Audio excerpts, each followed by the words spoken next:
The dust choked the streets of Belstone as Clara, barely 12, was dragged like livestock to the market square. Her bare feet, caked with dirt, stumbled over ruts, her tattered dress hanging in shreds. Her mother, Lida, had faced the same fate months before, sold as a housekeeper to the West, never to return.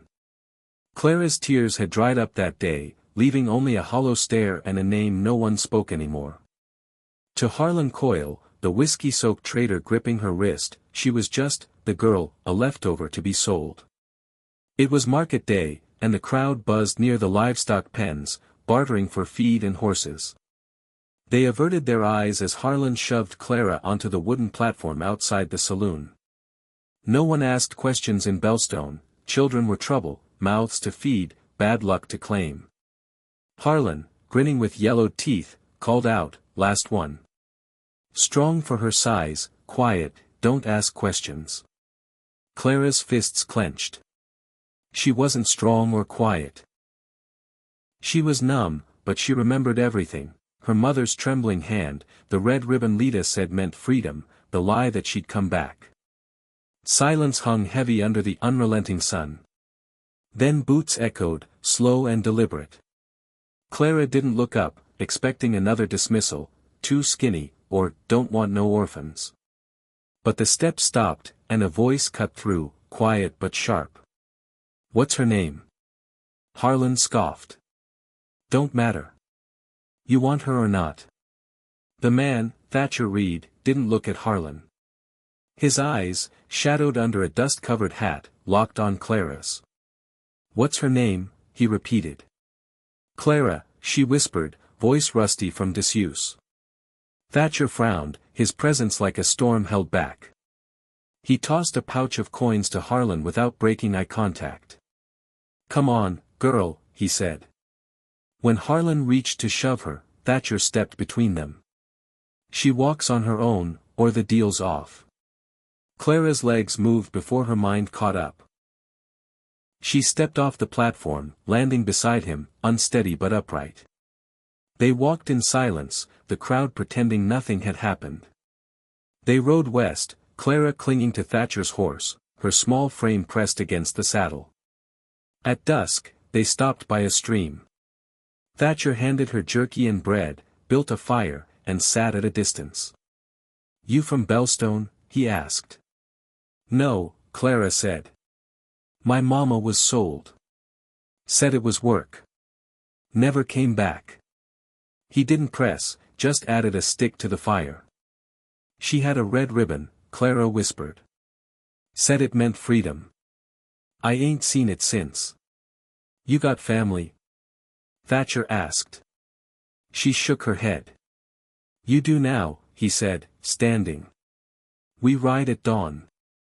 Clara's heart raced that night, not from fear, but from the terrifying possibility that someone saw her as real. At dawn, they rode north through open fields, Thatcher pointing out small things, deer tracks, low water, breaking clouds. Clara listened, her eyes darting to every shadow, still expecting betrayal. By midday, they reached a sagging trading post. Inside, the air smelled of dust and dried meat. The clerk eyed Clara suspiciously. "Don't look like kin," he muttered. "Ain't your business," Thatcher replied, buying flour, beans, and small boots for Clara. "They'll fit," he said, noticing her bleeding feet. She wore them out, glancing down as if they might vanish. At nightfall, they reached a ridge overlooking a valley. A small house, barn, and pasture glowed under the moon. "That's it," Thatcher said. Clara's throat tightened. Inside, the cabin smelled of wood smoke and leather, simple, with a kitchen, a loft, and a folded blanket by the fire. Thatcher made stew, moving like she already belonged. "Why'd you take me?" she asked. "I've seen too many children sold," he said. "Thought I could stop it this time. You looked like someone who needed to be more than a name on a bill of sale." Clara stared at her bowl. "They said I was like her. Had her eyes. That's why Harlan took me." Thatcher's jaw tensed. "Some men need reminding God sees them."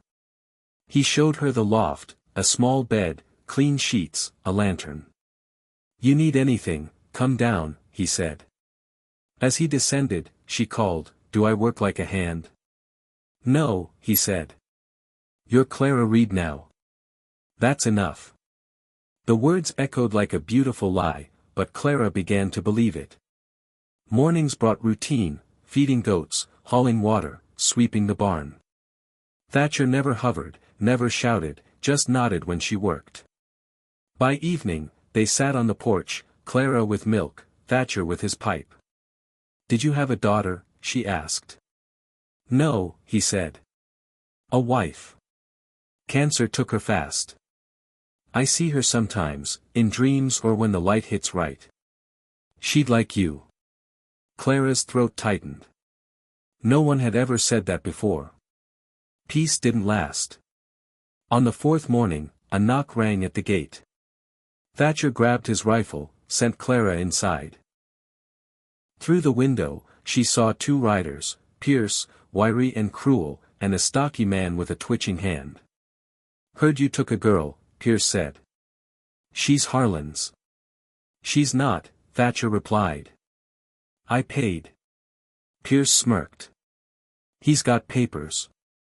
"She didn't run. She walked." The stocky man sneered. "You'll die for a stray." "She's not a stray," Thatcher said, raising his rifle. "Touch anything in this yard, and I'll bury you in it." Pierce backed off, but Clara knew they'd return. That night, they boarded windows, loaded guns. Clara slept with her boots by the bed, the red ribbon tied around her wrist. This wasn't just a place, it was a line in the sand. Days later, Thatcher collapsed in the barn, bitten by a rattler.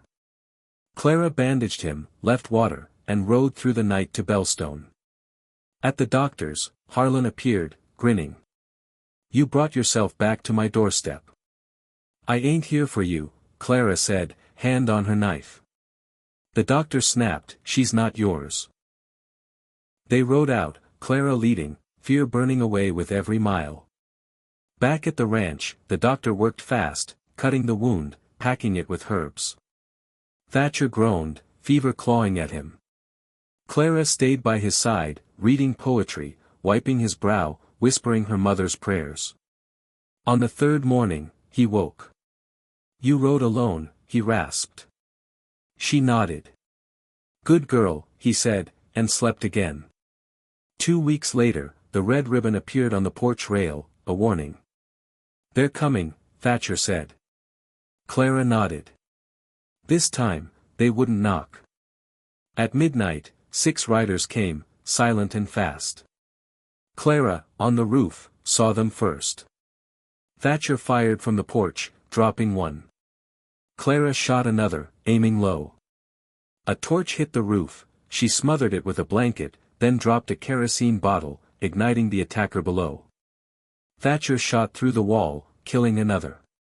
Clara circled through the cellar, confronting the rest. "I've got a deed with my name on it," she said. "Burn this place, and you're thieves." Pierce's brother sneered. "You're just a girl." Clara shot his shoulder. "I'm Clara Reed." The rest fled. At dawn, they buried the dead. The survivor rode off, warned to tell Harlan she wouldn't miss next time. Thatcher, weak but alive, watched from the porch. "You did it," he said. "We did it," Clara replied. Months later, a letter summoned Clara to testify against Harlan in Larch Hollow. She rode alone, told her story in court, her mother's sale, Harlan's cruelty, the fight for her home. The courtroom clapped. Harlan got 25 years. Clara didn't stay for the verdict. Back at the ranch, Thatcher handed her a journal. "You've lived enough for a book," he said. She wrote, "Sold like Mama was, but then he called me daughter," underlining, daughter, twice. Spring came soft. Clara planted a stake for Lita, carved with her initials. Neighbors brought blankets and flour, seeing her not as a stray, but as Clara Reed. That night, under stars bright as promises, she sat by the fire, Thatcher's pipe smoke curling above. She hadn't just survived, she'd lived. And no one could take that from her again.